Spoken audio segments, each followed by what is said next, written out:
On va parler des carburants d'aviation durable. Quelle stratégie pour la France et pour l'Europe? Alors, dans cette, même si vous êtes les unes et les autres des habitués et des connaisseurs, vous allez évidemment entendre deux acronymes. Donc, je vais vous les rappeler en version française: CAD, carburant d'aviation durable, et en version anglaise, on parle de SAF, vous l'avez déjà entendu dans la première table ronde, Sustainable Aviation Fuel. Ce qui est sûr, c'est qu'ils sont indispensables pour la décarbonation dont on parle. Merci Gilles, les verres sont propres et donc merci les remettre en place. Il faut savoir faire tous les métiers chez Eden. Merci beaucoup. Et on va donc introduire cette seconde table ronde, cette seconde séquence avec Jean-Pierre Hoët qui peut nous rejoindre sur scène, le président du comité scientifique d'Eden. On parle de ce défi des intrants. Jean-Pierre, à toi la parole. Bien, merci Thomas. Donc, bonsoir à tous. Je voudrais, pour introduire le débat, vous dire quelques mots sur la problématique des CAD ou des SAF. Bien, tout à l'heure, on a souligné, enfin plusieurs intervenants, l'importance que prendraient les SAF dans la décarbonation. Et l'Europe ne s'y est pas trompée, puisqu'elle a adopté en 2023 un règlement sur les SAF qui institue des mandats d'incorporation dans les SAF livrés par les fournisseurs de kérosène dans les aéroports de l'Union européenne. Et donc ce règlement impose d'incorporer dans le kérosène des quantités croissantes de SAF qui iront jusqu'à 70% en 2050. Et à l'intérieur de ces SAF sera demandé d'introduire un minimum de carburants de synthèse, ce qu'on appelle les RFNBO, les Refueled of Non-Biological Origin. Bon, c'est une véritable révolution. C'est comparable au passage à l'électricité pour les trains, pour la mobilité, pour les voitures, etc. Bien, tout le monde a salué ce magnifique texte qui trace la voie, comme on dit. Le problème, c'est que maintenant, il faut délivrer, il faut assurer, il faut que l'intendance suive. Et là, c'est un peu plus compliqué parce que les SAF, figurez-vous, ça ne se trouve pas dans la nature. Ça ne se récolte pas. On ne va pas chercher du SAF comme on va chercher du bois dans la forêt pour mettre dans sa cheminée. Il faut le fabriquer. Et quand on dit fabriquer, pour fabriquer, il faut à la fois des procédés et il faut des matières premières. Alors, en ce qui concerne les procédés, on en a. On en a même plutôt trop. Il y en a beaucoup. C'est un diagramme extrêmement simplifié, indigent pour ceux qui connaissent un peu le sujet. Et figurez-vous que les procédés Fischer-Tropsch, dont on parle beaucoup à présent, le brevet de messieurs Fischer et Tropsch remonte à 1923. On a fêté ses 100 ans l'année dernière. Bon, donc tout ça est assez connu, la chimie est connue, etc. Le point et en matière de procédés, il y a plusieurs catégories. Pour faire simple, il y a les procédés qui utilisent la biomasse et qui conduisent à des biocarburants. Et grosso modo, il y a deux types de biomasse. La biomasse que je qualifierais un peu de biomasse molle, c'est-à-dire les huiles de friture, les graisses animales, qui se transforment assez facilement par des procédés qu'on appelle EFA en biocarburants d'aviation. Et puis, ça, c'est disponible, ça existe, il y a des usines qui tournent, c'est encore un peu cher, mais ça tourne. Deuxième catégorie, c'est la biomasse, disons, cellulosique, les déchets forestiers, agricoles, etc., qu'il faut gazéifier et transformer ensuite en carburant de synthèse. Là, on en est au stade essentiellement des installations de démonstration. Et enfin, il y a cette catégorie que j'évoquais précédemment, des carburants de synthèse qui ne sont pas fabriqués à partir de biomasse, mais à partir de carbone, qu'il faut aller chercher dans l'industrie ou récupérer dans l'air, mélanger avec de l'hydrogène, etc., pour fabriquer des carburants entièrement synthétiques. Donc, en gros, trois filières. Bon, tout ça est à un stade relativement avancé, mais le problème que l'on a voulu traiter, approfondir, c'est la question des intrants, des inputs. Est-ce qu'on a la matière première ? Parce qu'il faut de la biomasse, il faut de l'hydrogène, donc de l'électricité, il faut aussi du carbone. Et on a abordé essentiellement la question, avec l'ONERA, qui avait des modèles pour le faire, de la biomasse et de l'électricité, en se plaçant au point de vue européen. On a reconstruit une feuille de route au niveau européen qui ressemble beaucoup à celle qui a été présentée tout à l'heure, sauf qu'elle modélise le trafic européen jusqu'à l'horizon 2050, et on a calculé quels étaient les besoins en SAF à cet horizon, et de façon à en déduire quelles seraient les ressources nécessaires en biomasse et en électricité pour pouvoir les fabriquer. C'est un travail quand même qui est assez méticuleux, un gros travail, que grâce à la complicité d'Airbus, de Bruno Coste, on a eu l'occasion de présenter à San Diego avec le président Lalonde, avec un certain succès, parce qu'ils se sont dit finalement ces Français, ils font quand même des trucs intéressants.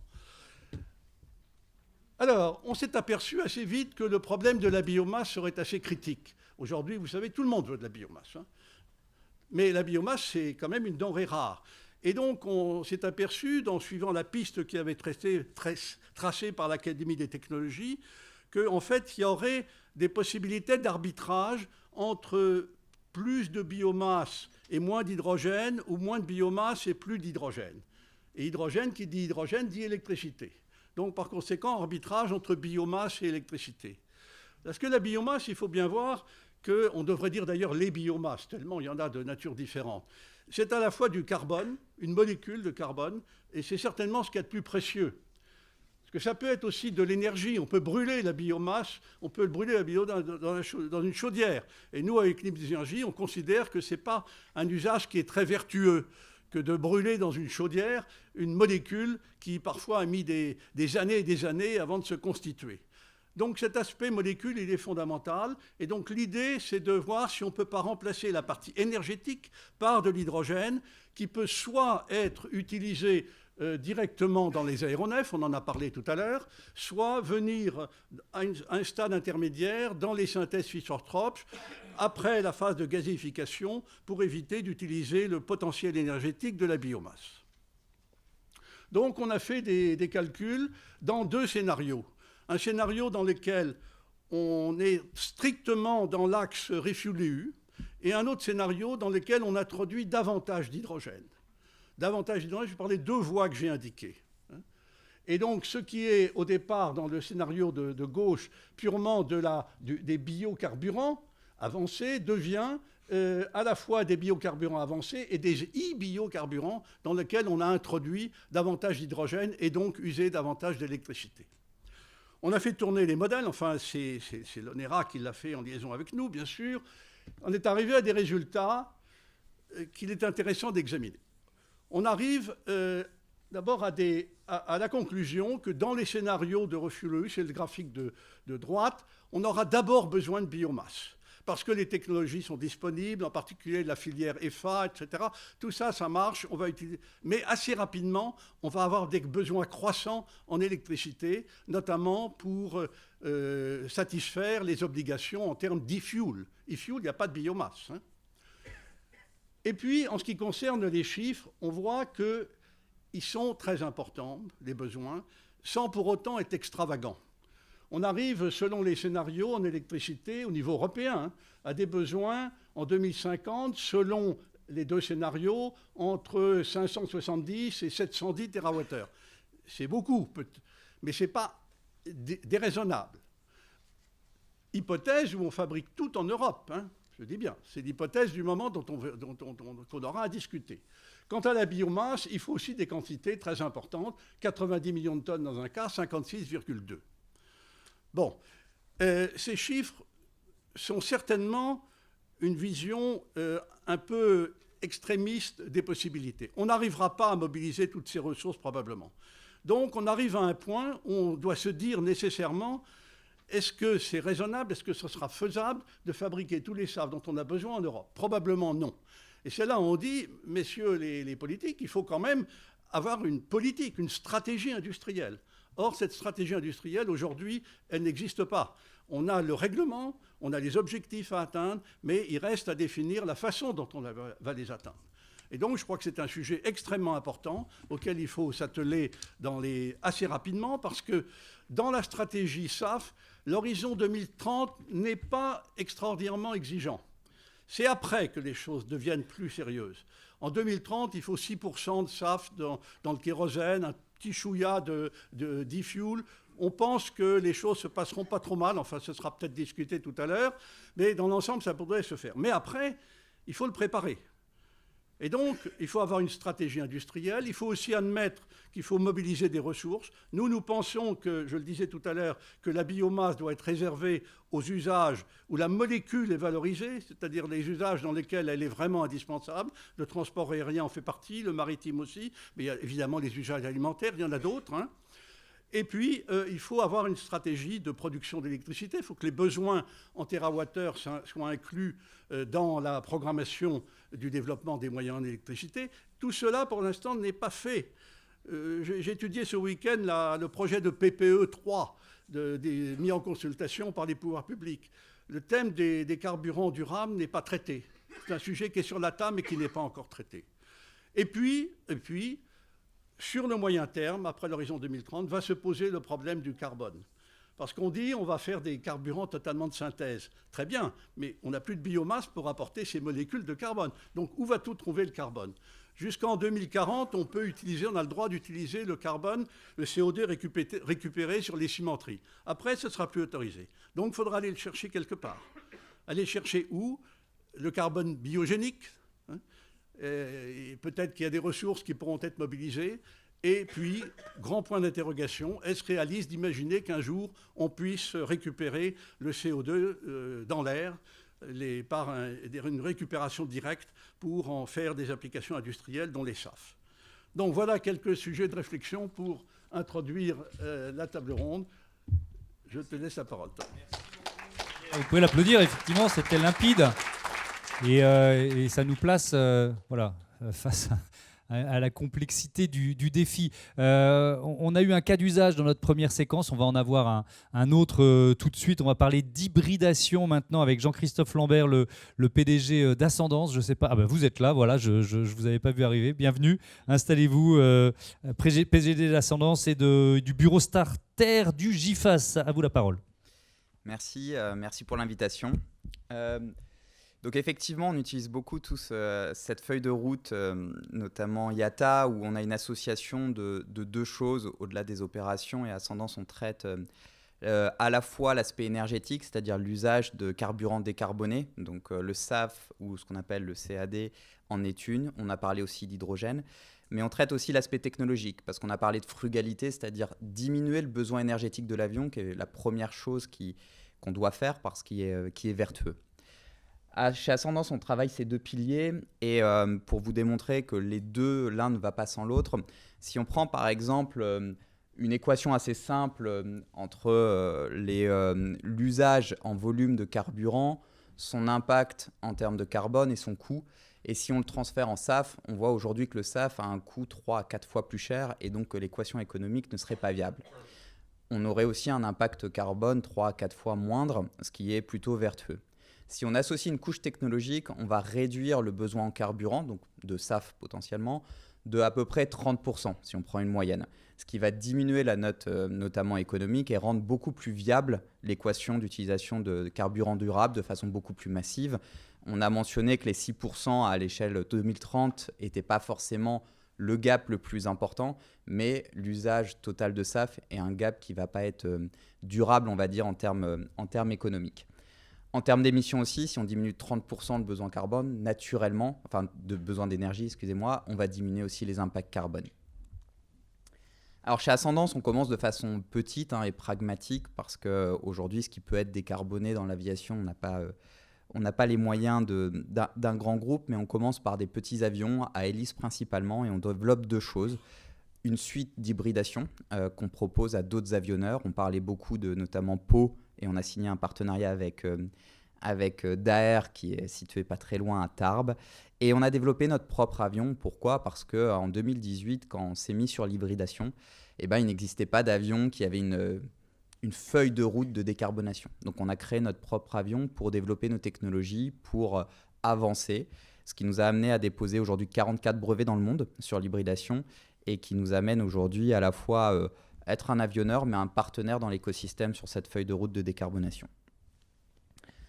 Donc, à travers ces technologies, donc l'hybridation, c'est quoi? C'est la gestion duale de deux sources d'énergie, qui est principalement une batterie qu'on va utiliser au décollage pour diminuer le besoin du moteur thermique, et un moteur, quand je dis thermique, ou une pile à combustible, qui va être sujet à une autre énergie lors de la phase de croisière. On va gagner jusqu'à 50% de consommation de carburant. Donc ça dépend des avions. Dans une première version, on est plutôt sur du 20%. Mais à terme, on estime qu'en allant optimiser les développements et en partant sur des nouveaux avions, on pourra aller jusqu'à 50%. Qui dit 50% de consommation, dit 50% d'émissions en moins. Et on va aller aussi travailler les coûts économiques en gagnant jusqu'à 30% de coûts d'opération. Au niveau avion, on s'est mis sur le marché de l'hélicoptère. Pourquoi? Parce que c'était un marché adressable assez facilement. Donc quand on parle de mission de l'hélicoptère, c'est du service médical, c'est du service souvent inter-îles, c'est là où il y a des barrières naturelles, ou alors c'est de la surveillance. Aujourd'hui, on a signé 612 précommandes de notre avion. Donc on travaille avec nos clients sur l'usage de cet avion. Et on a des qualités, on a parlé d'impact écologique, donc on va aller gagner jusqu'à 80% cet avion. Pourquoi? Principalement parce qu'on ajoute des ailes à un objet qui n'en a pas, donc on va gagner en optimisation énergétique, et on ajoute une motorisation hybride. Ce qu'il ne faut pas oublier, on en a parlé succinctement, c'est le bruit aussi, qui est une grande nuisance, et on va diviser par 4 le bruit par rapport à un hélicoptère, donc c'est une thématique qu'on travaille énormément, parce que c'est effectivement un sujet assez important, notamment autour des infrastructures. Alors pour vous montrer qu'il y a une réalité, c'est vrai que c'est un cas d'usage. La société a été créée en 2018, qui a été un peu un essaimage d'Airbus. On parlait des illustres prédécesseurs. J'ai été l'heureux chef de projet d'un projet qui s'appelait l'IFAN, qui était porté par Airbus, qui a été le premier avion électrique au monde à traverser la Manche en 2015, donc sur les pas de Blériot.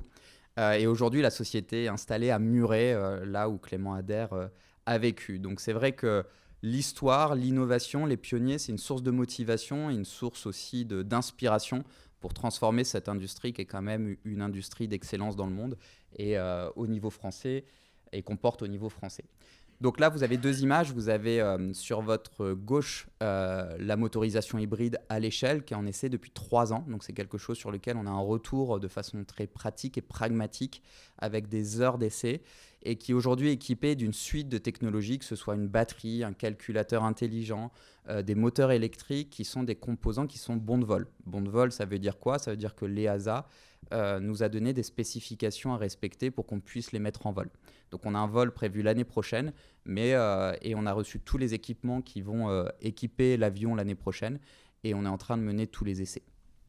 À la droite, qui dit changement énergétique aussi dit des changements de paradigme. Par exemple, comment on gère une jauge d'énergie qui est un mix entre une batterie et un moteur thermique en utilisant des SAF. Et on travaille avec nos pilotes d'essai, avec des pilotes conventionnels sur toutes ces interfaces qui permettent de piloter les avions de demain avec effectivement ces changements de paradigme et ces changements de pilotage. Vous avez ici notre centre d'essai à Muret, donc on est basé à Toulouse et à Muret, où on teste les technologies à taille réelle et on fait des essais aussi. On parlait d'écosystème, on a fait de nombreuses campagnes de soufflerie, notamment à l'Onera, que vous voyez à droite, pour tester, vérifier expérimentalement et que ce ne soit pas que de la simulation. Parce que sur ces nouveaux projets, on a beaucoup de découvertes et on ne peut pas se baser non plus que sur les acquis. On a besoin d'aller vérifier dans le réel. On parle aussi d'intégration dans des initiatives françaises et européennes. Donc c'est vrai qu'Ascendance, à notre échelle, c'est 100 personnes, c'est 60 millions d'euros levés. Donc c'est pas un impact non plus, c'est pas nous qui allons mener toute l'initiative, mais on s'y intègre et on collabore à travers l'échelle nationale. On a eu le GIFAS, donc j'ai la chance aussi d'être président des startups du GIFAS. On mentionnait Starter, dans lequel il y a des sociétés du spatial, de la défense, mais beaucoup de l'aviation et de l'aviation décarbonée. On peut citer aussi le CORAC. On a mentionné la feuille de route technologique et de décarbonation du CORAC, dans laquelle on s'intègre pleinement et qui nous permet de collaborer, parce que pour faire un avion, nous, on a besoin de la chaîne de valeur, donc des ETI, des PME, des laboratoires de recherche qui travaillent avec nous. Et puis on peut mentionner aussi les initiatives à l'échelle européenne, que ce soit Clean Sky, ASEA, ERA sur l'aviation régionale, qui nous permettent en fait de travailler sur l'aviation de demain, échéance 2030, à échéance 2050, et de s'inscrire aussi dans les textes réglementaires qui sont en train d'être définis et qui arrivent. En conclusion, s'il y a trois choses à retenir, le premier, c'est que notre vision, c'est que la technologie ne solutionnera pas tout dans le cadre et on a besoin de carburant durable. Et c'est l'association des deux, quand je parle de technologie, je parle d'hybridation, c'est l'association des deux qui rendra l'équation économique, de production aussi, parce qu'on voit qu'on a des problématiques de production, qui la rendra possible et durable.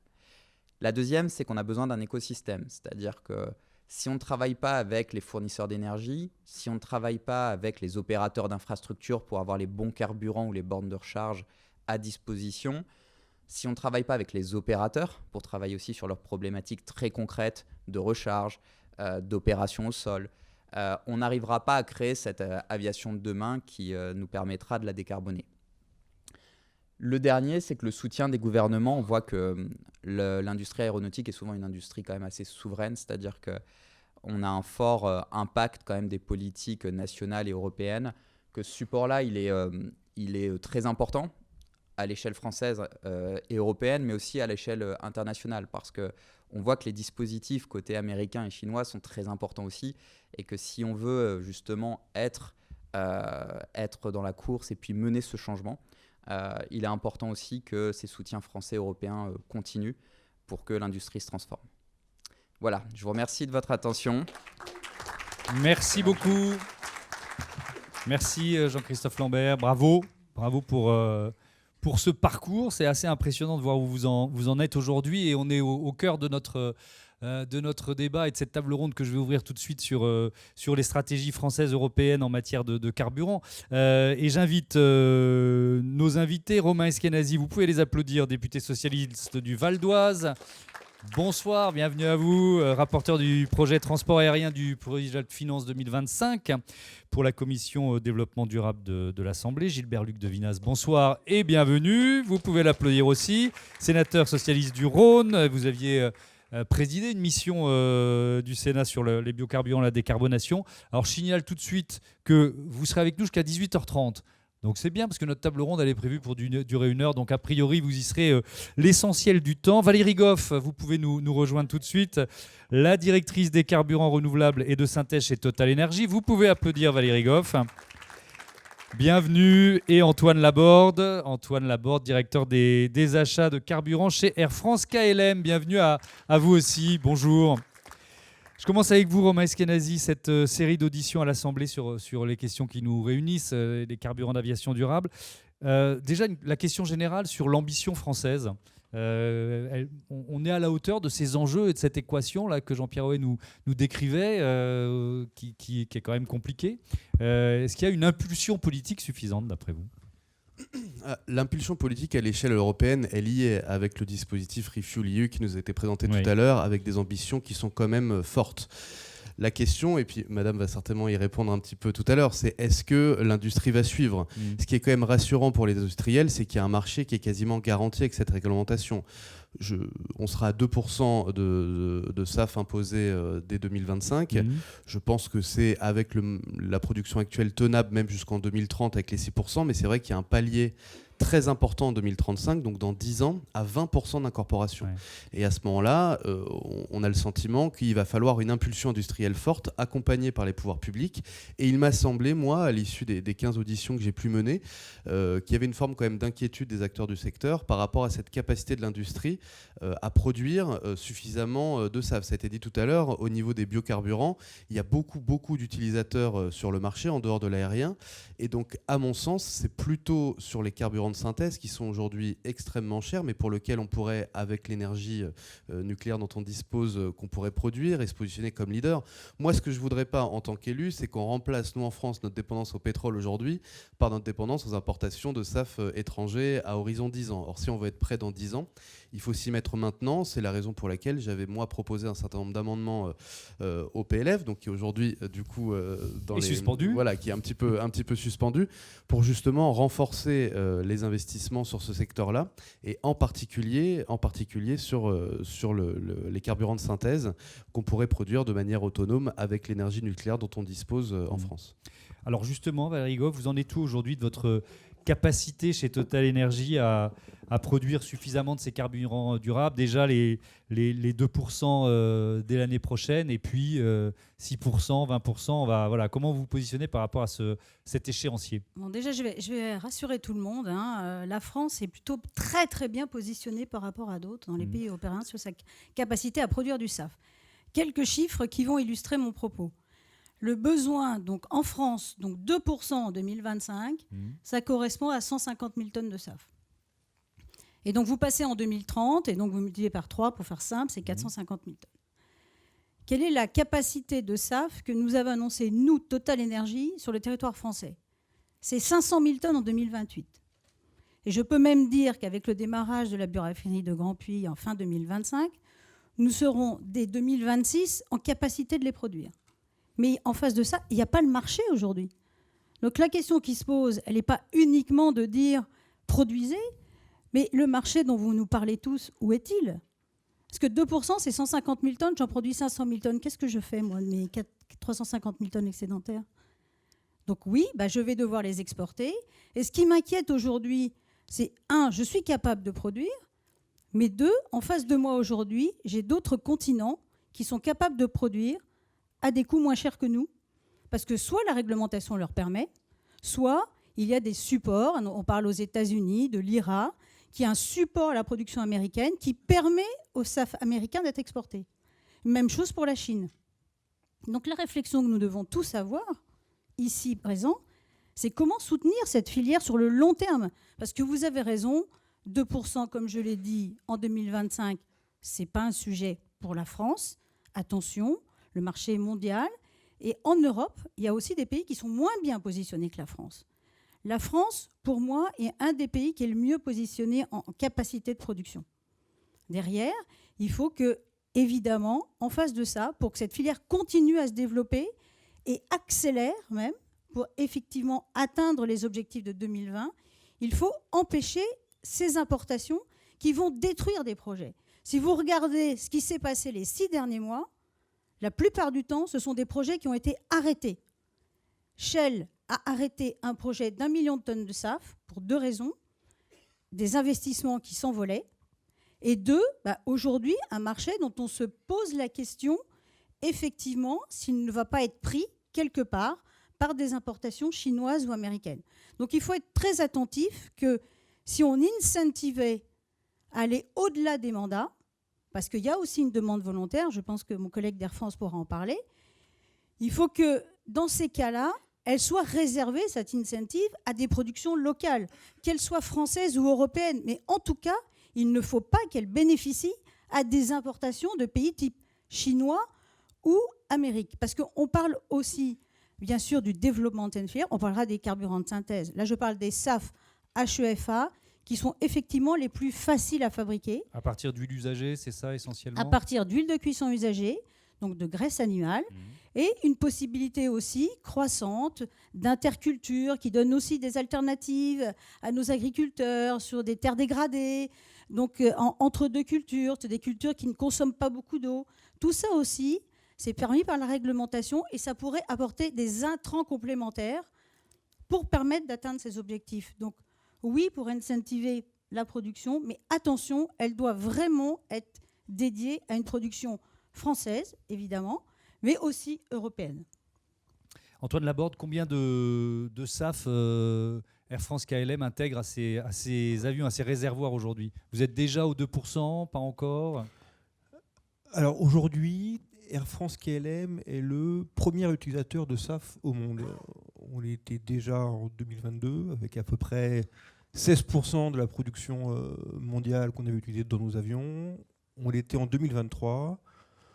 On le sera sans doute en 2024. IATA, l'Organisation du transport aérien international, a annoncé il y a quelques jours ses prévisions de production de SAF pour 2024 qui sont un peu en baisse par rapport à leurs prévisions initiales. Et on est à peu près à 1 million de tonnes de SAF produits dans le monde. Air France KLM, on devrait être aux alentours de 100 000 tonnes de SAF, ce qui fait à peu près 10% de la production mondiale. Donc il y a évidemment une part du mandat, parce qu'il y a déjà un mandat français qui s'applique, mais aussi une part importante de SAF volontaire, et qu'on est obligé d'acheter là où il se trouve, hein, parce qu'aujourd'hui en France, il n'y a pas 100 000 tonnes de SAF qui sont produits en France aujourd'hui. Donc voilà, on l'achète aussi à des concurrents de Total Energy. On a signé il y a quelques mois un protocole d'accord avec Total Energy pour utiliser au maximum leur future infrastructure à Grand Puy. Donc on est assez confiant que Total Energy pourra nous aider demain pour nos objectifs. On va rentrer dans le détail. Je vous redonnerai la parole à l'un et à l'autre pour bien comprendre pourquoi vous nous dites d'un côté on peut produire tant, mais il n'y a pas le marché, et de l'autre, la France nous dit on achète ailleurs. Bon, bref, je veux bien qu'on rentre dans le détail dans un instant, mais je voudrais donner la parole une première fois à Gilbert Luc de Vinas pour que vous nous disiez vous aussi ce qui est ressorti de la mission d'information que vous avez présidée au Sénat sur cette thématique. Je pense que le micro est branché. Il est branché. Et je crois que à la première table ronde, vous avez bénéficié de l'excellent rapporteur Vincent Capo-Canellas, qui était la pièce principale de notre mission.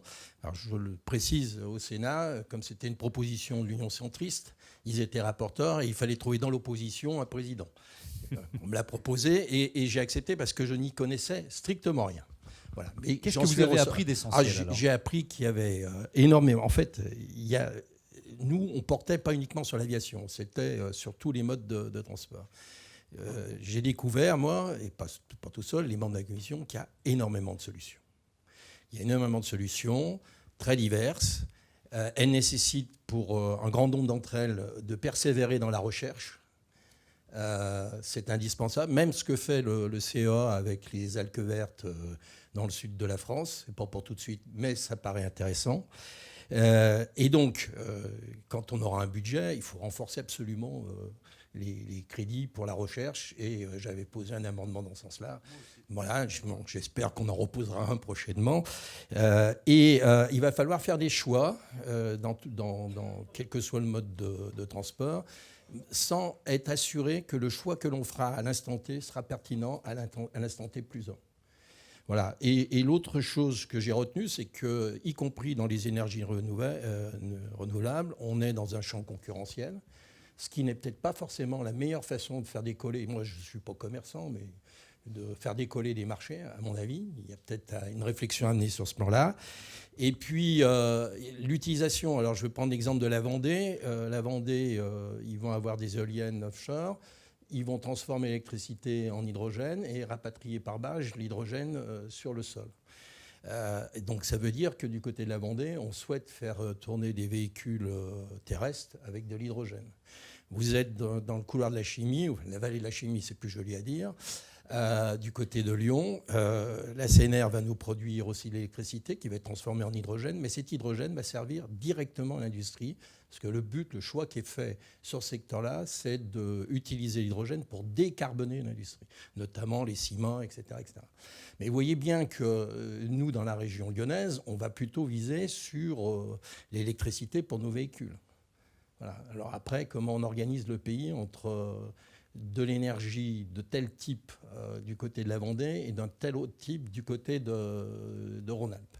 Donc c'est ces questions qui se posent. Et puis d'une manière générale, ce que j'ai retenu, c'est que pendant 2 siècles, on a bénéficié d'une énergie assez facile. Il suffisait d'avoir de bons géologues et qui trouvent les bons synclinaux, les pièges à pétrole. Et puis c'était un produit qu'on pouvait utiliser, on va dire, sur la planète entière. Demain, ça c'est fini. C'est des énergies fondamentalement différentes, dont on n'est pas sûr d'assurer entièrement la production. Et la somme qu'on consomme aujourd'hui en énergie fossile est supérieure à ce que l'on pourra produire en énergie renouvelable. Donc il y a un déficit. Et c'est sur ce déficit qu'il va falloir aussi penser comment on réorganise les choses et comment on réorganise en tenant compte de l'ensemble de la population. Merci beaucoup. Comme promis, je veux bien vous entendre de nouveau Valérie Goff et Antoine Laborde sur cette histoire de marché. Expliquez-moi. C'est un marché, c'est ouvert, c'est concurrentiel. Ouais. Donc nous sommes nous sommes d'ailleurs le seul producteur de SAF en France, clairement. Mais la France importe aujourd'hui beaucoup de kérosène fossile. Elle a donc des infrastructures pour importer aussi du SAF. Donc dans ce marché concurrentiel, après on parle de prix. Et donc nous, chez Total Energy, on s'est donné deux contraintes, on va dire. La première, c'est que tous les SAF seront produits avec des feedstocks dans des matières premières européennes. Il faut savoir que bon nombre de nos concurrents importent des matières premières, notamment des huiles de cuisson usagées chinoises, pour produire dans leur carburant aérien durable. Ce n'est pas notre cas, premier élément. Deuxième élément, effectivement, on a développé des projets qui sont sur les territoires français, qui ont les coûts d'énergie, les coûts d'infrastructure, etc., qui sont donc en France. Et oui, ils amènent à produire du SAF plus cher qu'un SAF qui est produit en Chine, par exemple, un SAF aux États-Unis, par exemple, aussi supporté par un certain nombre de directives. Donc voilà, ce marché est ouvert et concurrentiel. Donc Air France, qui lui est de l'autre côté, donc il est acheteur, donc il essaie quelque part d'acheter le moins cher possible. Et donc sur un marché concurrentiel et complètement ouvert, c'est logique que lui essaie d'approvisionner ses besoins, son mandat de SAF avec le SAF le moins cher qu'il va trouver sur le marché. Et nous, on s'est mis un certain nombre de règles. Ces règles conduisent, parce que quand on raisonne économie circulaire, on doit raisonner aussi proximité des intrants. Donc on s'est donné un certain nombre de contraintes. Ces contraintes amènent forcément des coûts de production qui sont plus élevés que dans d'autres pays. Donc forcément, à la fin, un prix du SAF qui est plus cher. Et donc mon collègue d'Air France, lui, dans une autre, évidemment, il est dans une équation économique qui est totalement différente. Antoine Laborde, je vous laisse m'expliquer. On va voir pendant ce temps-là une carte qui montre comment l'Europe se positionne sur les carburants d'aviation durable, avec notamment la concurrence américaine, qui, avec l'Inflation Reduction Act, qui se place de plus en plus comme un acteur ambitieux, on va dire ça comme ça, des carburants d'aviation durable. Votre réponse là-dessus? Vous l'achetez beaucoup moins cher ailleurs? Pardon de poser une question ultra basique. Quelques éléments. Déjà, on a des critères très stricts quant au SAF qu'on utilise. On utilise uniquement du SAF qui ne rentre pas en compétition avec la chaîne alimentaire, que ce soit humaine ou animale. Donc on va trouver des SAF aux États-Unis, par exemple, que Air France KLM va refuser de prendre parce que ça ne correspond pas à nos critères. Et donc on va s'appliquer à Air France KLM partout dans le monde les mêmes critères que l'Union européenne applique à ces SAF au départ de l'Europe. Donc on est vraiment toujours dans une logique la plus stricte possible d'un point de vue environnemental. Pour nous, c'est très important dans ce marché qui démarre, on est vraiment au tout début de ce marché-là, de donner la voix avec des critères environnementaux qui sont le moins contestables possible. Deuxièmement, ces SAF, ils coûtent évidemment aujourd'hui très cher. Donc l'équation économique de ces SAF est effectivement c'est extrêmement important pour nous d'arriver à optimiser, parce qu'on parle de SAF qui coûte 2, 3, 4, 5 fois plus cher que le kérosène. Le post-carburant dans une compagnie aérienne, c'est entre 20 et 30% des coûts globaux. Vous savez que les compagnies aériennes, elles font historiquement très peu de marge, et on sort globalement tous très handicapés du Covid. Donc on voit bien que un surcoût de 6 fois 30% des coûts, on est sur des éléments qui sont qui ont trait à la survie même de la compagnie aérienne. Donc bien sûr qu'on va mettre en concurrence ces SAF-là. Ça ne nous empêche pas de travailler avec Total Energy, ça ne nous empêche pas d'être en partenariat avec beaucoup de projets de SAF en France. On parlera peut-être du développement des carburants synthétiques, mais bien évidemment, l'aspect économique est très important. Bien sûr, ça peut paraître parfois un peu absurde de se dire on va faire venir de l'huile usagée de Chine jusqu'à une raffinerie européenne. Quand on regarde finalement le gain en carbone de ces carburants d'aviation durable, on va regarder le cycle de vie total. Donc on va effectivement prendre en compte la totalité de la production, du transport, du raffinage. Et dans cette économie globale, on se rend compte que la partie transport, ça va peser un peu moins de 5%. Et donc on est quand même toujours sur des SAF qui vont être 80 à 85% moins carbonés que le fossile, même avec des choses qui peuvent paraître un petit peu pas forcément très optimales du transport. Mais les critères environnementaux dont vous parliez à propos des États-Unis, ils sont peut-être aussi valables pour la Chine ? C'est-à-dire quelle garantie vous avez que ces huiles viennent, ont été récupérées d'une production environnementalement sûre ?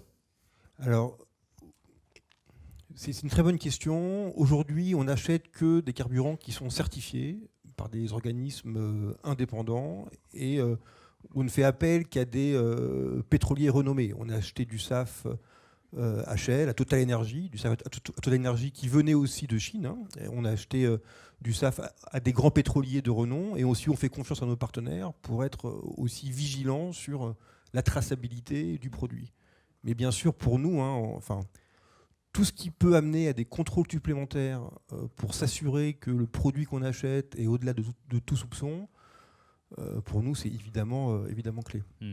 Romain Eskenazi, comment le législateur, et puis plus généralement, on parle de stratégie pour la France, peut se positionner ? C'est-à-dire que là, vous entendez l'appel consiste à dire aidez-nous à continuer de produire du carburant d'aviation durable selon des critères ambitieux.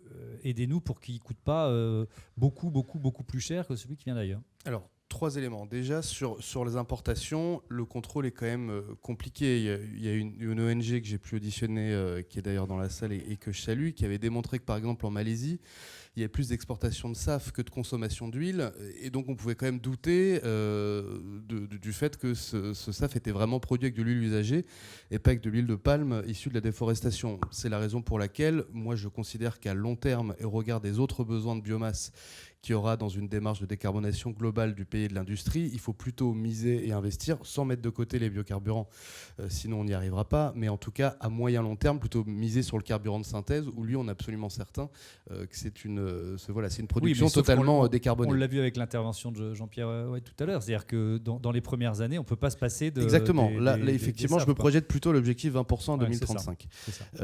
Et alors sinon l'aide elle peut être de deux natures. La première c'est une aide à l'investissement, donc moi j'avais proposé notamment qu'une partie des recettes de la taxe sur les billets d'avion qui devait augmenter de manière assez significative d'1 milliard, il puisse y avoir un fléchage non seulement sur le report modal ferroviaire, mais aussi un fléchage sur le recherche et développement pour les carburants de synthèse, à la fois pour aider à l'investissement, l'achat d'électrolyseurs, etc., mais aussi pour faire en sorte de produire un carburant de synthèse moins cher. Et le deuxième levier, c'est d'inciter, pour rebondir sur ce que vous disiez, madame, sur...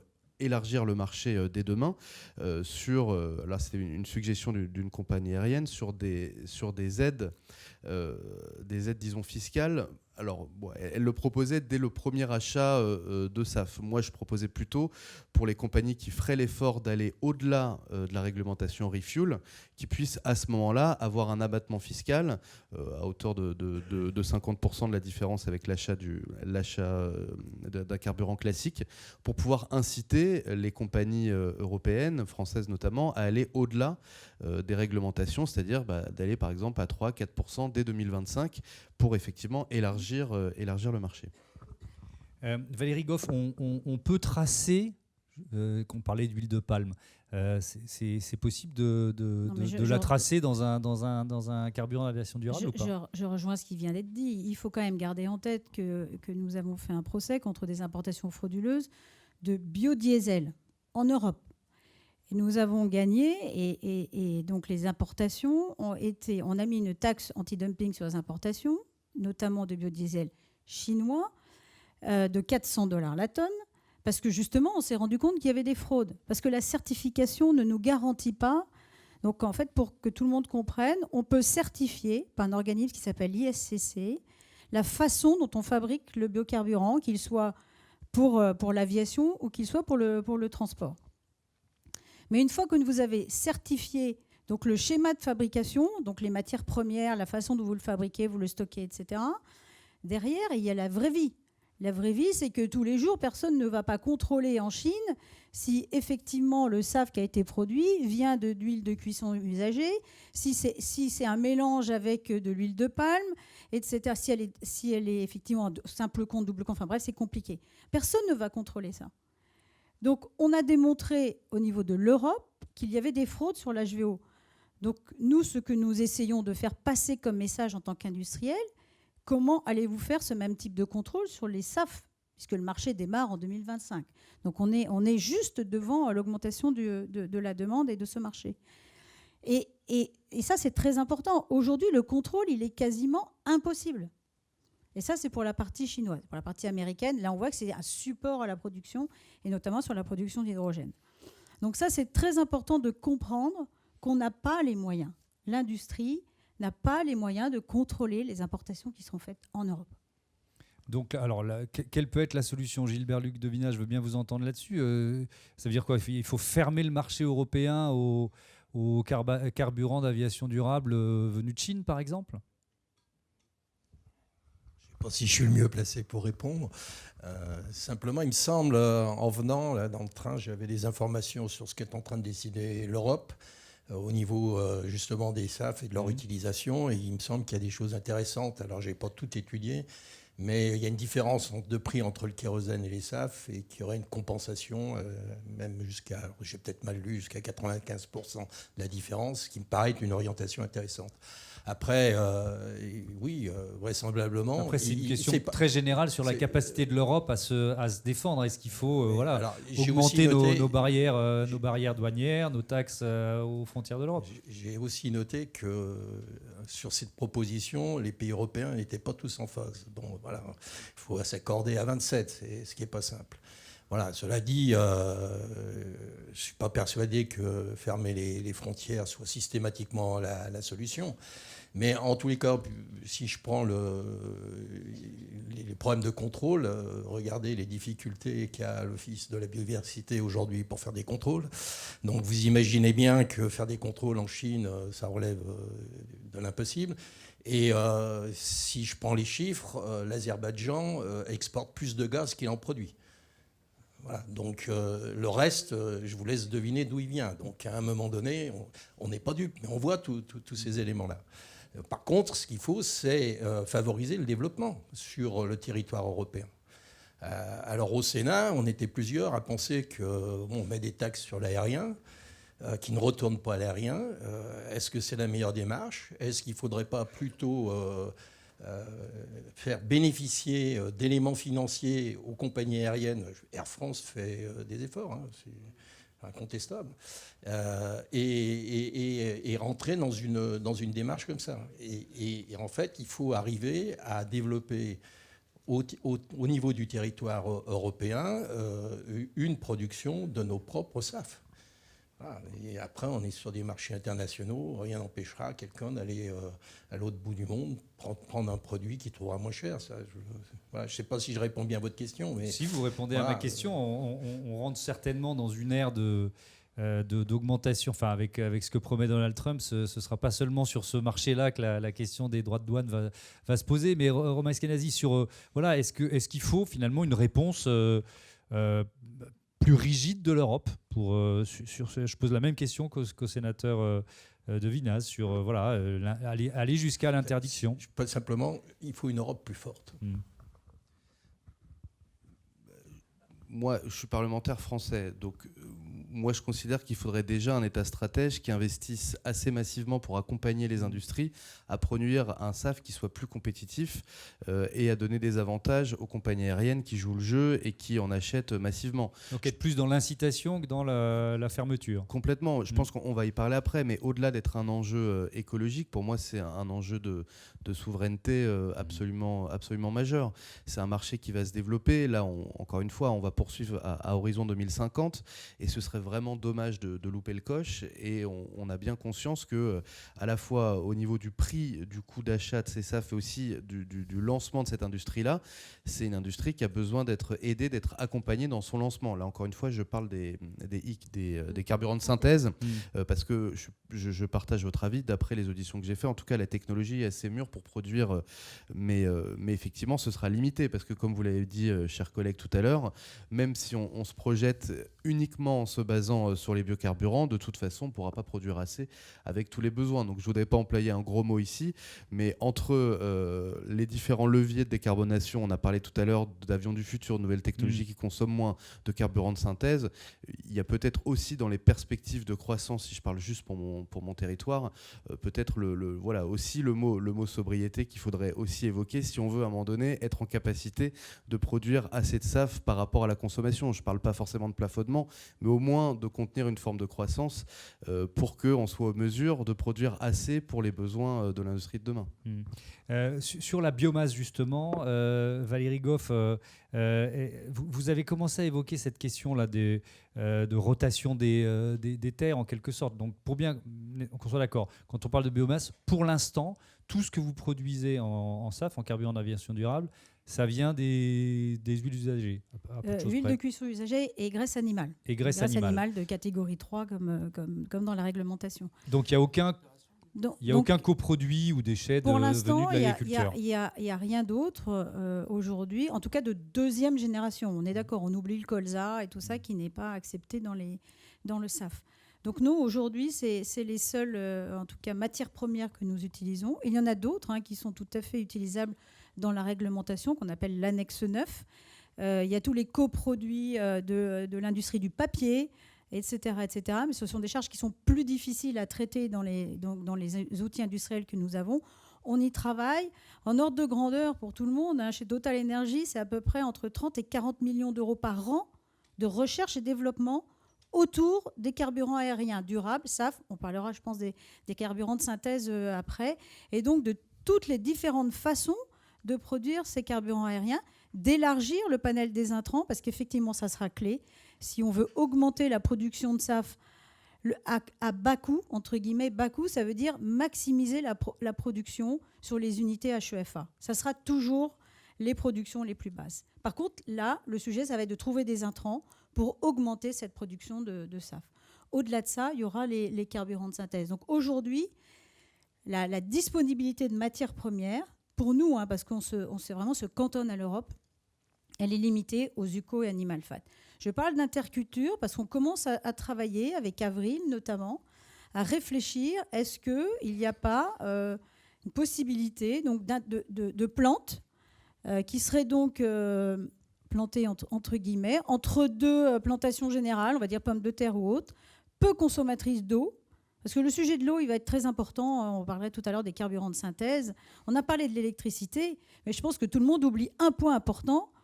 Pour faire de l'électrolyse de l'hydrogène, c'est de l'électrolyse de l'eau. Et donc, disposer d'eau pour produire tout l'hydrogène dont nous avons besoin pour faire les volumes de carburant de synthèse sera un vrai sujet. On parle, à mon avis, trop de la partie électricité et pas assez de la consommation en eau. On est dans des zones de stress hydrique dans beaucoup d'endroits en France. Donc on ne pourra pas avoir des électrolyseurs partout en France de manière à pouvoir disposer d'hydrogène vert et potentiellement carburant de synthèse. Donc gardons en tête que le sujet de l'eau sera aussi clé pour le développement des carburants de synthèse. Je reviens sur l'interculture. Donc oui, potentiellement, on peut trouver des plantes très peu consommatrices en eau, la cameline et autres, et on travaille avec Avril justement pour essayer de développer ce qu'on appelle les intercultures, qui seront un complément, on a parlé tout à l'heure d'algues, pourquoi pas, en 2035, qui seront un complément à tous ces intrants aujourd'hui qui sont limités quand même en quantité. Alors, je vais poser à monsieur le sénateur, monsieur le député, la même question sur la biomasse. Est-ce qu'il faut la réserver et à qui ? Mais quand même, il y a une question toute simple que j'ai oublié de poser, et je veux bien vous entendre nous répondre là-dessus, Antoine Laborde, sur ce qui est intéressant, tout notre débat, c'est très intéressant, parce que dans les moteurs de vos avions aujourd'hui, vous pouvez facilement incorporer ces carburants d'aviation durable. Jusqu'à combien ? Vous pourriez aller jusqu'à combien ? Sans rien changer à la technologie des avions. Alors, c'est effectivement la magie de ces SAF, c'est qu'il n'y a pas besoin de changer de moteur, pas besoin de changer d'avion. Et aujourd'hui, on peut en utiliser jusqu'à 50%. Il est très probable que cette frontière de 50% soit levée dans les années à venir par les constructeurs et les motoristes. Mais aujourd'hui, c'est la limite. Bon, on est globalement à Air France KLM, tout en étant les premiers au monde, on est entre 1 et 2%. Donc on voit bien qu'on a un peu de marge avant d'atteindre cette... Donc 2%, c'est pour l'année prochaine. 2%, c'est déjà aujourd'hui. Vous en êtes pas loin aujourd'hui. On n'en est pas loin aujourd'hui. On est les premiers consommateurs du monde. On voit que voilà, on est quand même encore, on a la marge avant d'atteindre ce plafond des 50%. Mais oui, je repensais à ce qui avait été dit tout à l'heure sur le rêve de l'aérien. Les SAF, ça va être le levier de décarbonation de l'aérien moyen-long terme. Donc voilà, on n'est pas sur une solution transitoire, on est vraiment sur la solution long terme pour décarboner. Et je rejoins ce qui a été dit, la voie aujourd'hui facile à partir d'huile usagée, on sait qu'on sera limité en termes de feedstock. Et donc ça va bien aller pour les prochains 10 ans, mais il va falloir trouver d'autres voies pour produire ce SAF. Donc ça, les carburants de synthèse, ce sera évidemment notre dernier chapitre. On y consacrera beaucoup de temps. La biomasse, Gilbert-Luc Devinaz, je commence avec vous. Est-ce qu'il faut la réserver à ceux qui en ont plus besoin, ici dans cette salle, on va dire, à l'aviation? Alors écoutez, la biomasse, il risque d'avoir un problème parce que moi, je ne me nourris pas de l'air du temps. Donc il y a bien un problème à un moment, jusqu'où on va pour faire de la biomasse par rapport à une population qui continuera à vouloir se nourrir. Voilà. Et aujourd'hui, pour les autres modes de transport, en tous les cas, pour ce qui concerne... Tout le monde en demande, des carburants de synthèse. Mais la voiture sur la route, la voiture électrique, ça peut fonctionner. Oui. L'autoroute électrique, Vinci travaille dessus, ça peut être intéressant. Ça limiterait la dimension des batteries. Donc il y a des modes de transport qui n'ont pas forcément besoin de la biomasse. Ce qui est maritime, ça peut fonctionner avec des biogaz, me semble-t-il, mais c'est très compliqué parce que ça dépend des bateaux. Tout ce qui est fluvial peut fonctionner en hybride ou à électricité, donc il reste l'avion. Effectivement. Mais l'avion, il me semble qu'après le premier exposé qui était très éclairant, le deuxième est très intéressant. L'avion, elle peut aussi fonctionner avec de l'électricité. Alors, ce n'est pas la même capacité, c'est 19 places, si j'ai bien lu, etc., etc. Mais ça veut dire qu'on peut repenser comment on se déplace. Est-ce qu'on est obligé de rester sur le même modèle qu'aujourd'hui? Est-ce que les longs courriers, c'est forcément le seul moyen de se déplacer demain? Est-ce qu'il ne faudra pas penser plutôt à des sauts de puce, etc., etc. Voilà. Et personnellement, je trouve qu'il y a deux modes que je trouve très intéressants, parce que dans la commission où je suis, on se penche aussi sur la biodiversité. Le premier, c'est le transport par câble, qui a peu d'impact sur la biodiversité, et le deuxième, c'est l'avion. Le jour où on va associer les problèmes du CO2 avec le problème du respect de la biodiversité, on verra qu'on aura un autre regard sur le déplacement aérien. Merci beaucoup. Romain Eskenazi, donc je pourrais poser la question différemment. Est-ce qu'il faut... alors j'allais encore dire interdire, vous allez croire que je suis le roi de l'interdiction, mais voilà, ne pas utiliser les terres agricoles pour produire du carburant. Alors ça me paraît absolument indispensable, mais ça a été dit déjà par madame. Oui, mais ce que propose Valérie Goff, c'est dans les intercultures, donc c'est quand même la terre qui travaille, quoi. Oui, mais bon, on a un enjeu aussi d'autonomie alimentaire qui est extrêmement fort. Les terres agricoles, je crois que c'est 10 000 hectares par an qui sont grappillés au profit de construction ou autre chose.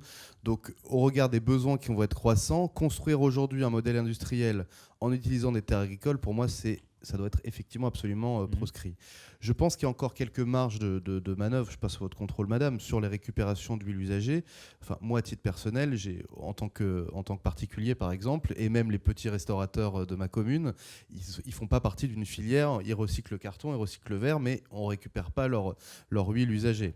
Donc voilà, je pense qu'il y a encore des marges de progression, et puis d'ailleurs ça évite que ces huiles se retrouvent dans l'environnement ou dans les canalisations, donc c'est en plus bénéfique sur le plan écologique. Il y a énormément de demandes de biomasse pour remplacer le pétrole. Je pense aux isolants, je pense à tous les produits en plastique qu'on ne pourra plus demain utiliser et qui pourraient être remplacés par du plastique recyclable grâce à la biomasse. Donc je pense que considérer qu'à horizon de 10 ans, alors que les avions ont d'autres alternatives, et notamment les carburants de synthèse, on n'arrête pas d'y revenir et on va y parler tout à l'heure, je pense qu'on ne peut pas, peut-être à court terme pour atteindre nos objectifs, mais en tout cas à moyen-long terme, considérer qu'il faudrait prioriser la biomasse pour l'aviation, dans la mesure où il y a beaucoup d'autres utilisations qui n'ont pas d'autres alternatives, alors qu'encore une fois, l'avion pourrait avoir, à horizon 10 ans, utilisé un carburant qui serait plutôt du carburant de synthèse. Donc l'utilisation de la biomasse sera multiple, mais je pense qu'on ne peut pas acter dans une stratégie industrielle à 10 ou 20 ans qu'il faut mettre la priorité sur les SAF, dans la mesure où il y a aussi beaucoup d'autres utilisateurs. Moi, j'ai des administrés qui m'écrivent en disant attendez, je me suis fait avoir, j'ai acheté une voiture à l'éthanol et finalement, il n'y a aucune station-service qui en propose. Donc, il y a aussi les véhicules routiers. Je parlais de tout ce qui est fait en plastique jetable aujourd'hui qu'il faudra à moyen terme remplacer. Donc, il y a tellement de demandes que je pense qu'on ne peut pas dire que 100% de la production ou une majeure partie doit être consacrée à l'aviation, qui doit travailler dès aujourd'hui à une alternative pour demain. On va justement, vous m'aviez parlé, je crois, d'une espèce de Valérie Goff de tournée du laitier. On va voir une carte avec les Non, mais c'est basique, mais effectivement, ce que vous dites est les tout à fait raffineries, vrai. voilà, qui sont déjà en exercice sur le carburant durable aujourd'hui. Effectivement, il faut mettre en place toutes ces filières. Et elles ont démarré par quoi? C'est de la collecte, ce que j'appelle le tournée du laitier. C'est faire, je prends un exemple, je ne suis pas affiliée à McDonald's, mais je vais prendre McDonald's.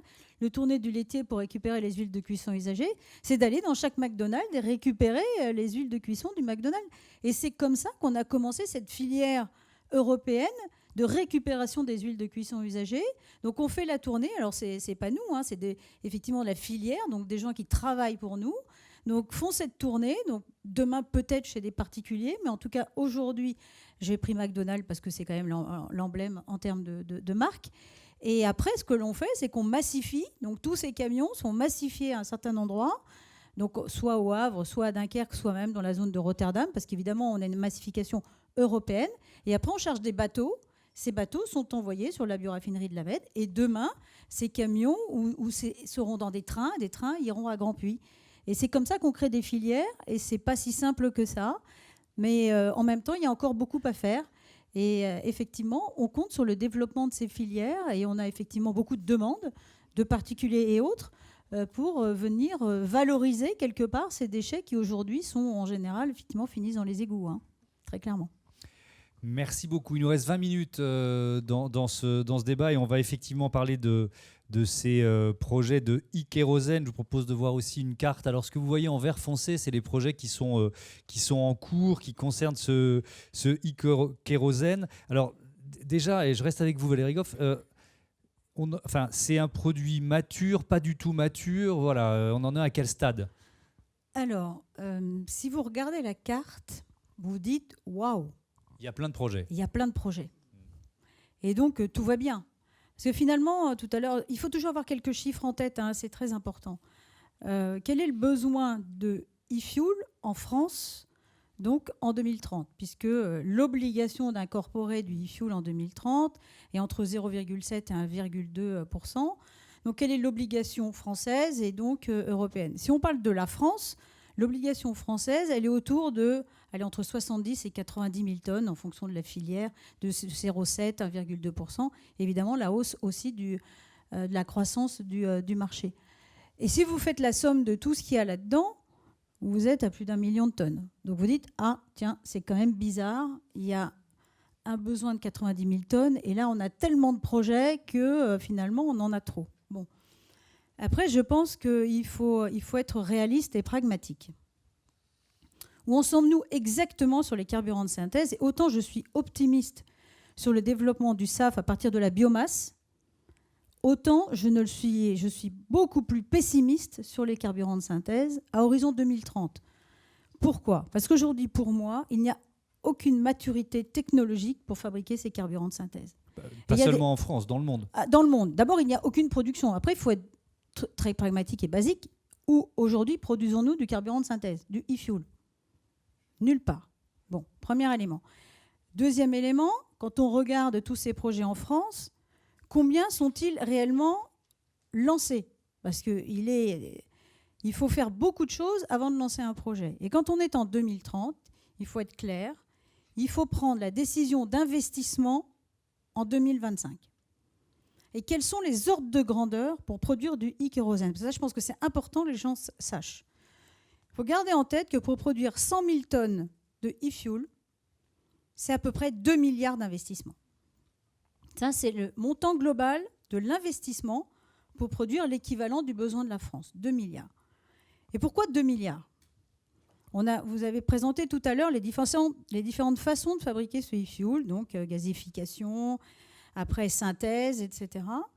Il y a cette partie-là, et il y a la partie électrolyseur. Et en amont de tout ça, quand je dis 2 milliards, c'est sans compter la capture du CO2. Parce qu'il faut aussi avoir du CO2 biogénique. Donc il faut aller capter ce CO2 dans les fumées des aciéristes, par exemple. Et ça, c'est même pas dans le CAPEX de 2 milliards. Donc, c'est des niveaux d'investissement colossaux.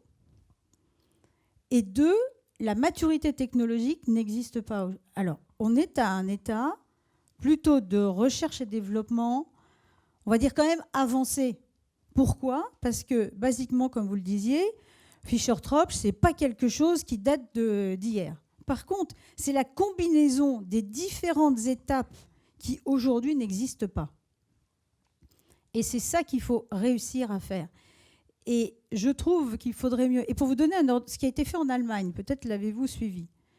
L'Allemagne a décidé, donc le gouvernement allemand, met 130 millions d'euros sur la table pour faire un démonstrateur qui va produire, écoutez bien, 2,5 KT, donc 2500 tonnes de e-fuel.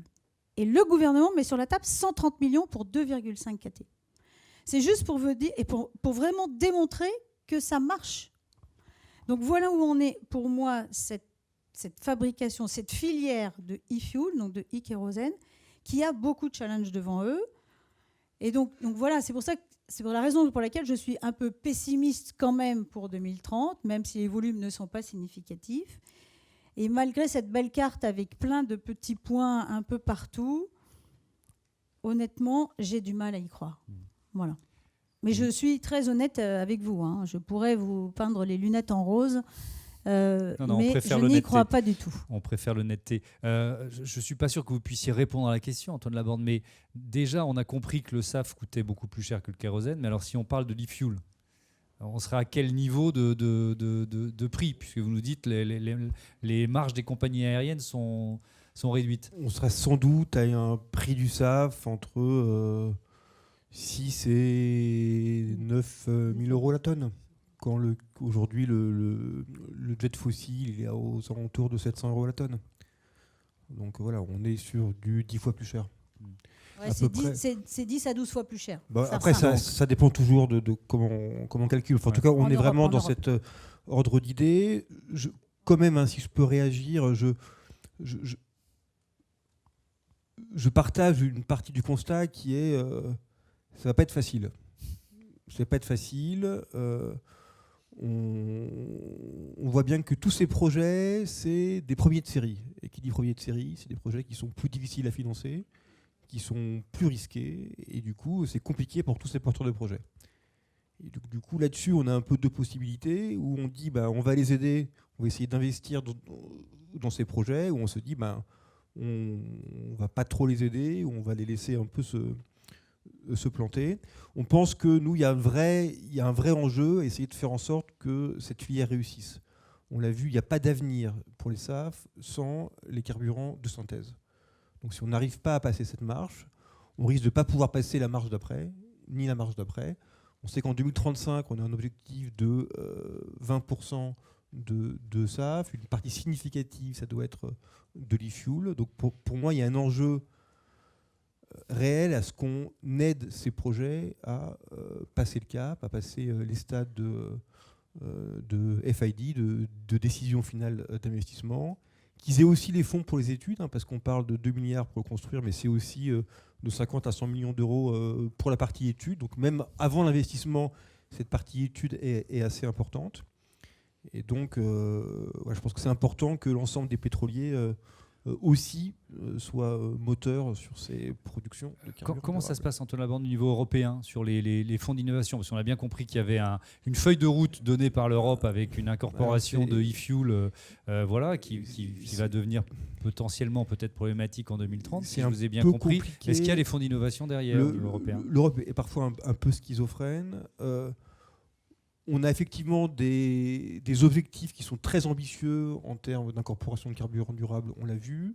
Il y a des mécanismes européens comme l'Innovation Fund, il y a eu 4 milliards, je crois, qui ont été dévolus pour des projets d'innovation de décarbonation. Sur les carburants d'aviation durable, il y a eu 0 €.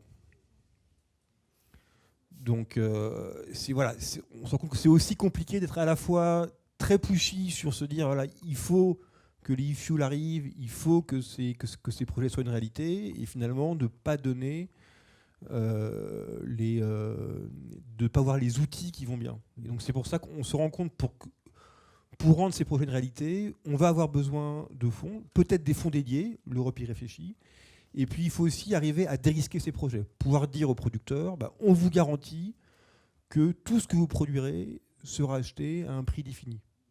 Et cette idée de dérisquer la production, c'est très clé, parce que sans ça, il n'y aura pas d'investisseurs privés pour dire finalement, oui, on croit en votre projet, on croit que pendant 10-15 ans, parce que c'est sur du long terme, et donc il faut mettre en place des mécanismes de garantie de revenus, de dérisquage et d'aide pour permettre à ces projets de devenir une réalité.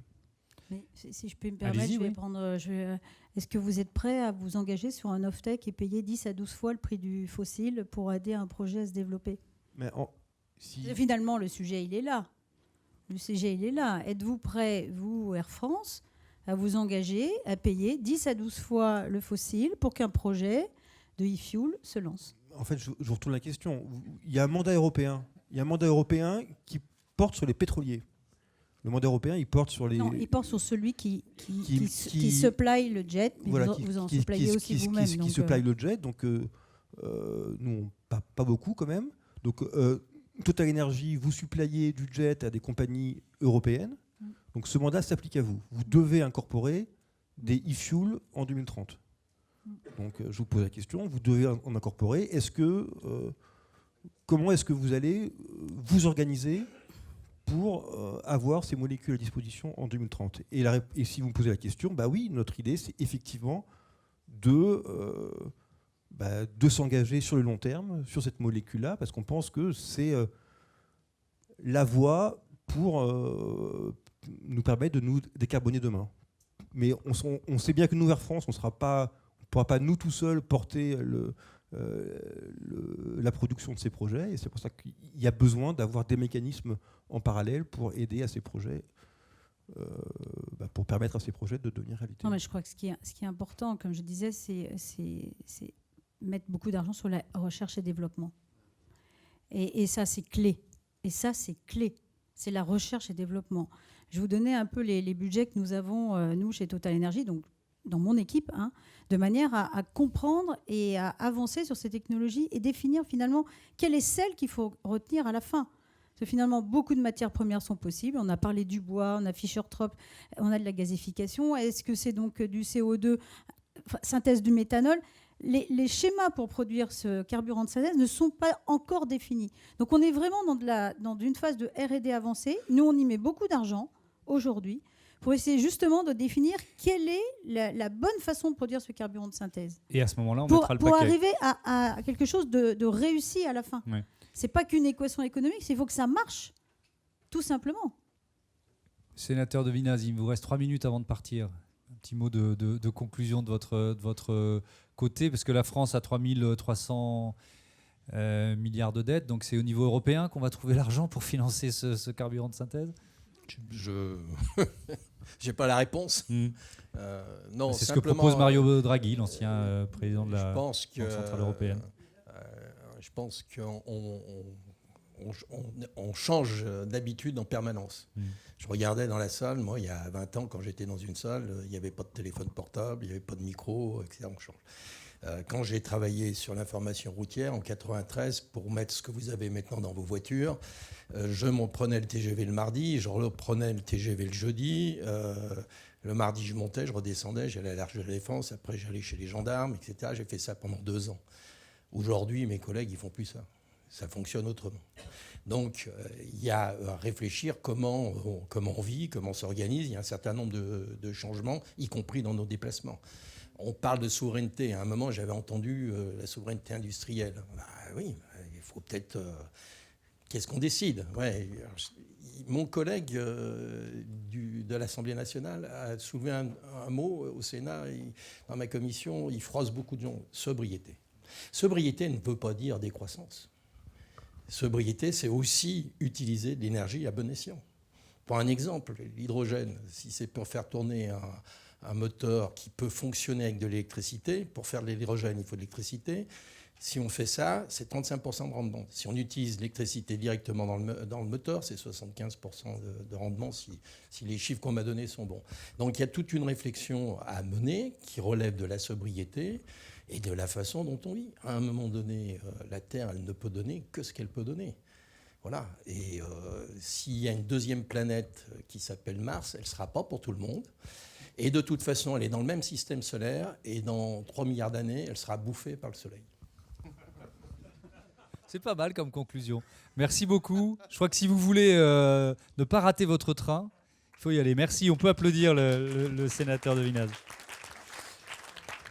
Allez, on va ouvrir le temps des questions. Une dizaine de minutes, 10 minutes, un quart d'heure de questions-réponses pour terminer. Plein de mains se lèvent. Allons-y. Voilà.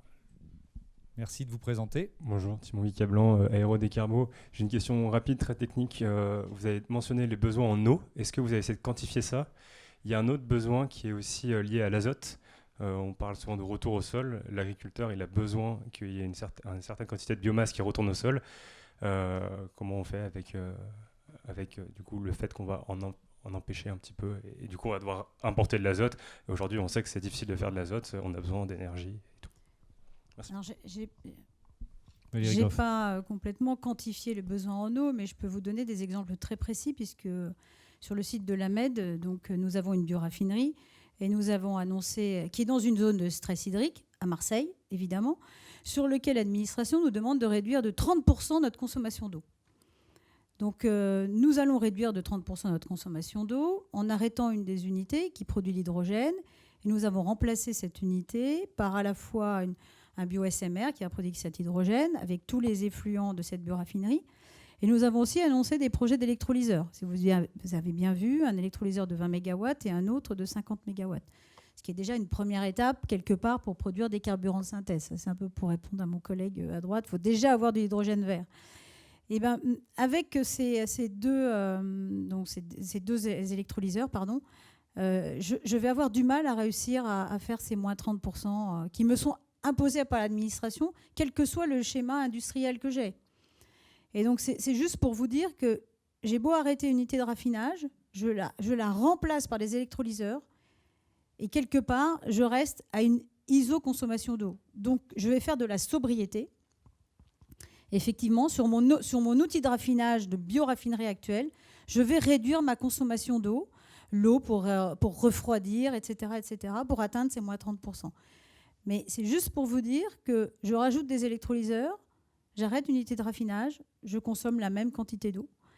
Et nous avons été très attentifs justement à dimensionner ce projet de production d'hydrogène vert, qui est la première étape quand même pour faire ce carburant de synthèse, de manière à ne pas accroître notre consommation d'eau sur le site de l'AMED, qui est donc dans une zone de stress hydrique. Merci beaucoup. Une autre question ? Par ici.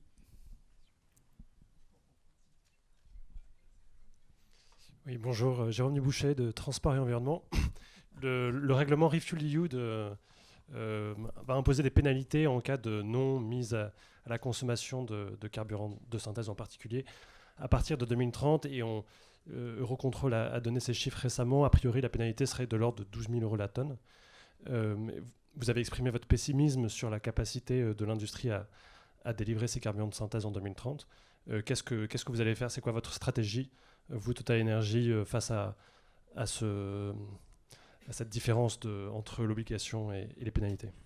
Vous savez, une pénalité, si elle s'applique à tout le monde, tout le monde paiera la pénalité. Je ne vois pas en quoi ça va faire avancer le sujet des carburants de synthèse. Le problème aujourd'hui qu'on a, c'est d'inciter les gens à produire. Ce qu'on disait tout à l'heure, la pénalité ne va pas nous inciter si nous sommes tous sur le même niveau. Et c'est ça qu'il faut essayer de comprendre. Vous pouvez même la mettre à 20 000 €. On est tous pareils, on paiera 20 000 € qu'on remettra dans le prix. Et donc, il finira derrière vers la filière. Donc, moi, je crois que la réflexion doit être comment inciter à produire ces carburants de synthèse et pas mettre une pénalité qui va s'appliquer à tout le monde s'il n'y a pas de production. Comme je disais tout à l'heure, revenons au basique. Pour avoir une production en 2030, il faut qu'un projet soit décidé en FID, comme on disait tout à l'heure, en 2025. S'il n'y a pas de FID en 2025, il n'y aura pas de production de e-fuel en Europe. Et pour prendre une FID en 2025, il faut déjà que tous les développeurs de projets, dont on a vu la carte tout à l'heure, aient fait ce qu'on appelle un FID. Et pour ce FID, c'est entre 60 et 100 millions. Et ils ont déjà du mal à financer justement cette dépense pour pouvoir avoir au moins un niveau d'investissement.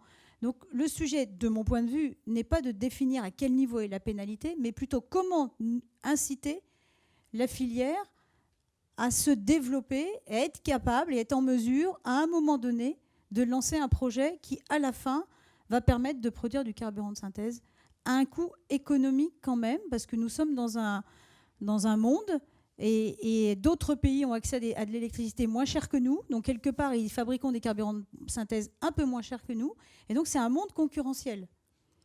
Donc, aidons plutôt cette filière, réfléchissons comment à l'aider, plutôt que de se dire « oui, je vais résoudre le problème parce que je mets la pénalité à ce niveau-là ». Si personne n'en produit, votre pénalité, tout le monde va la payer. OK, so what?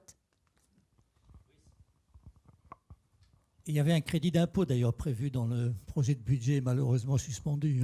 C'était pas mal pour ça. Je trouve que c'était une bonne idée, ce crédit d'impôt, mais il faudrait quand même le taguer sur des productions européennes, si je puis me permettre. Il était passé au Sénat, moi je m'étais fait recaler dans l'hémicycle. Alors je voudrais quand même...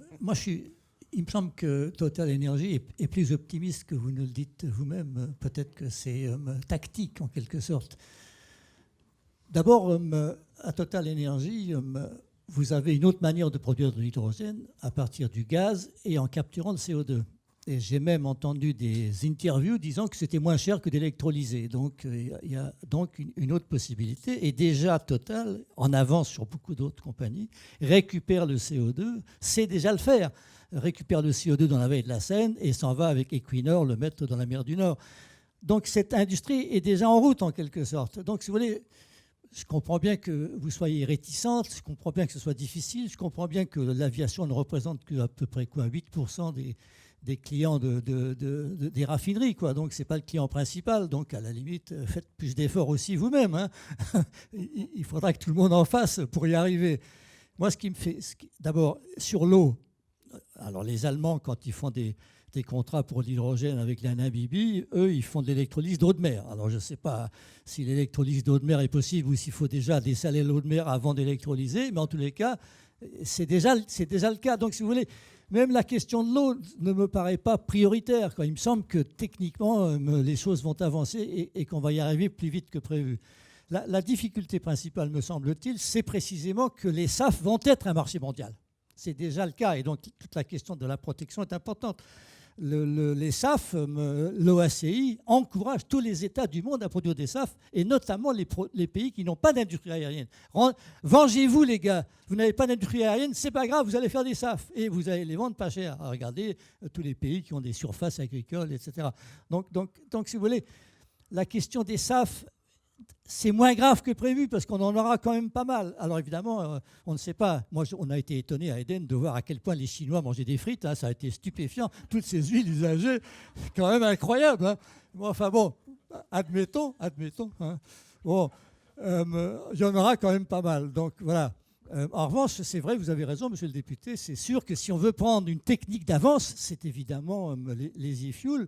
Et là, c'est aussi frappant de voir que vos collègues maritimes, ils ont aussi des problèmes dits carburants. Ils sont sur l'e-ammoniac ou ils sont sur l'e-méthanol.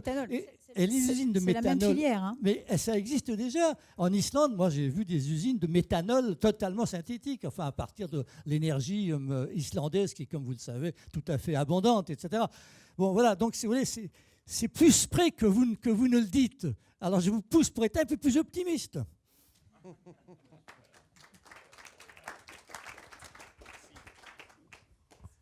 C'était pas vraiment une question.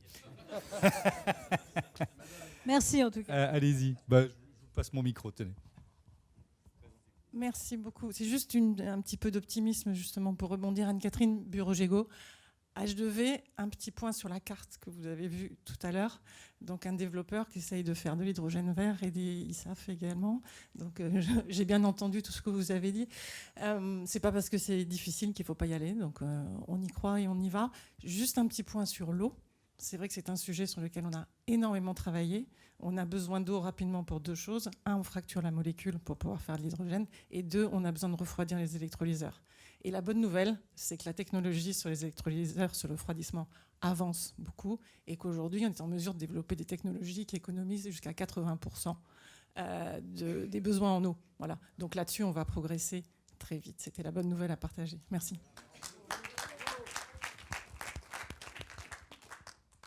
Je crois qu'on est arrivé au bout, 19h, 18h40. Ben oui, c'est l'heure de conclure. On a tenu le timing, c'était passionnant. Et je crois que c'est l'heure de donner la parole.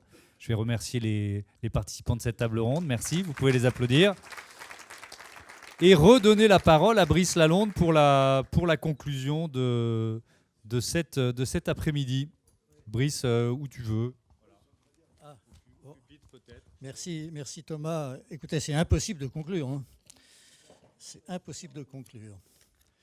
D'abord, quand on conclut, on remercie évidemment tous ceux qui ont participé, qui nous ont passionnés avec tous ces débats. On remercie Thomas d'avoir si bien animé en quelque sorte et dans les temps.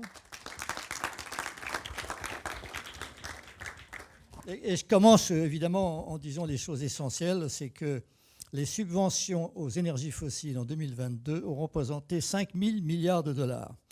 Et donc, si vous cherchez un peu d'argent, chers politiques, commencez par arrêter de subventionner les fossiles un petit peu partout dans le monde. Et s'il y a une industrie qui a déjà démontré sa volonté d'innover, c'est quand même l'industrie, c'est quand même bien l'aviation.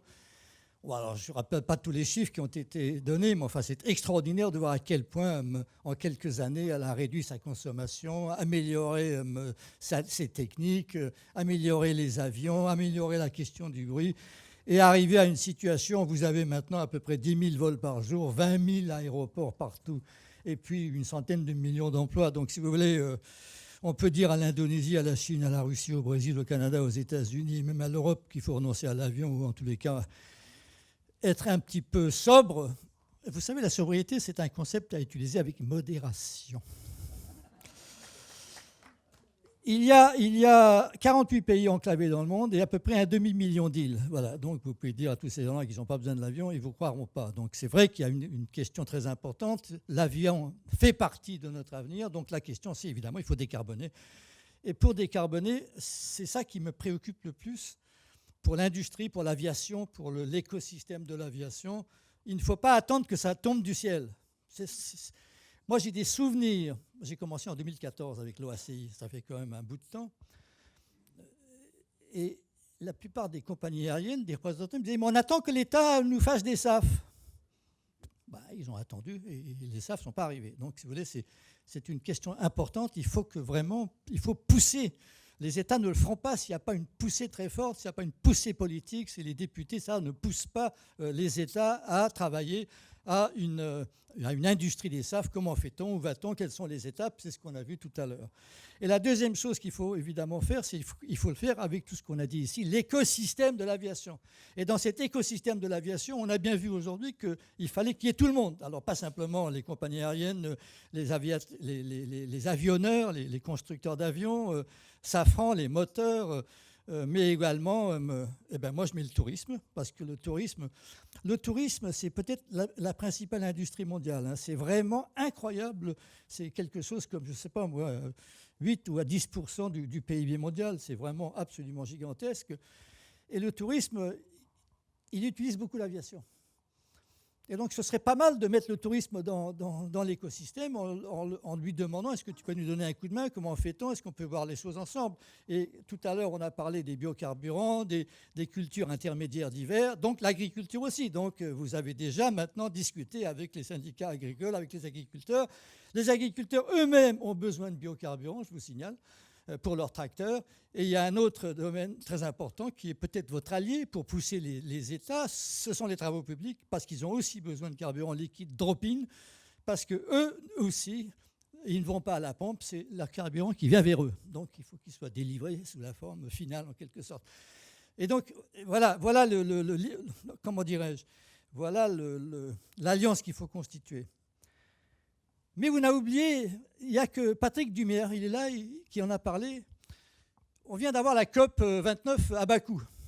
Et alors tout le monde a dit que c'est catastrophique, la COP 300 milliards, c'est vraiment pas beaucoup. Mais on a oublié une chose, c'est qu'ils se sont mis d'accord sur une chose, ce sont les crédits carbone. Ah, les crédits carbone. Vous savez tous ce que c'est, les crédits carbone. C'est le truc qui a été attaqué par toutes les ONG et tous les gens qui disent qu'il faut souffrir pour décarboner. Il faut souffrir, il faut vraiment que chaque compagnie, chaque entreprise, chaque pays réduise et arrive à zéro. Mais le changement climatique est une affaire planétaire. C'est une affaire planétaire et notre grand problème, c'est qu'il faut aider les autres pays à décarboner quasiment plus vite que nous parce qu'ils n'ont pas fait d'efforts, parce qu'ils sont en train d'avoir des émissions qui ne cessent d'augmenter, tandis que les nôtres descendent. Elles réduisent, les nôtres réduisent. Nous avons commencé, nous réduisons nos émissions, nous avons 30% de réduction d'émissions en France. Donc on ne peut pas dire qu'il ne se passe rien. Ça ne va pas assez vite, c'est tout ce qu'on peut dire. Mais dans les autres pays, c'est bien pire. Au contraire, ça augmente en Inde, ça augmente dans beaucoup de pays. Et donc ce sont ces pays-là qu'il faut aider. Ce sont les pays en développement qu'il faut aider. Et pour aider les pays en développement, l'accord de la COP 29 autorise les États et les entreprises à investir dans des projets de décarbonation ailleurs. Et souvent pour moins cher, et souvent pour plus d'utilité, pour des réductions plus efficaces et plus rapides que ce que nous pouvons faire chez nous. Donc ça veut dire qu'il faut l'autoriser. Il faut les critiquer, certes, il faut les améliorer. Il faut être absolument certain qu'il y a des réductions d'émissions à la clé. Mais il faut le faire. Et je vous signale qu'en ce moment, puisqu'on parlait d'aller chercher du carbone dans l'atmosphère, c'est très difficile d'aller chercher du carbone dans l'atmosphère. Ça coûte très cher. On l'a vu tout à l'heure, puisque c'est avec ça qu'on va faire 10 fois plus de sous que le kérosène. Alors comment est-ce qu'on va faire pour aider? Les crédits carbone, justement.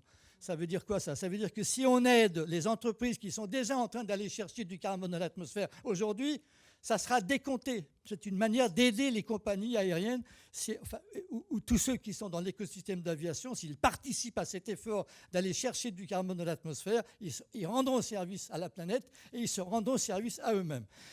Il faut donc les aider. Et le dernier point sur lequel je voulais intervenir, qui est compliqué, qui est très politique pour lui, c'est notre relation à l'Europe. Et c'est la relation entre l'Europe et le monde.